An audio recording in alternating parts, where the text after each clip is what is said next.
বাংলাদেশের রাজনীতিতে হঠাৎ ঘনিয়ে এসেছে নতুন ঝড়।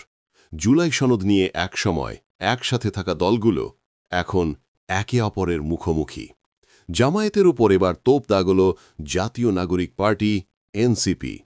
আজ সমকালের প্রতিবেদনে বলা হয়েছে, জুলাই সনদ বাস্তবায়ন ইস্যুতে বিএনপি ও জামায়াতের সঙ্গে গভীর মতপার্থক্যে জড়িয়ে পড়েছে এনসিপি।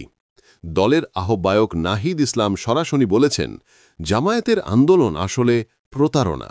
এর মাত্র একদিন আগেই তিনি বিএনপি নেতা সালাহুদ্দিন আহমেদকে তার মন্তব্যের জন্য প্রকাশ্যে ক্ষমা চাইতে বলেন।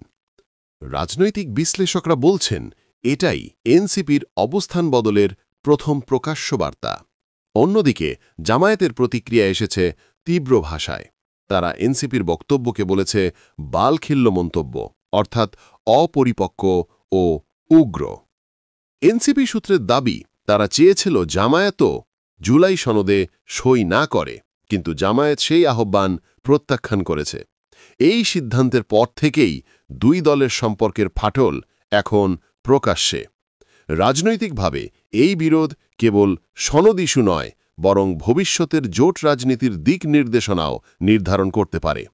এনসিপি যেখানে গণপরিষদ গঠনের পক্ষে, সেখানে জামায়াত চাইছে নিম্নকক্ষ পিআর ব্যবস্থা।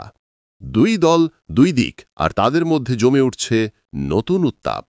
তাহলে এনসিপি কি আলাদা পথে হাঁটছে, নাকি এটা শুধু রাজনৈতিক চাপ কৌশল?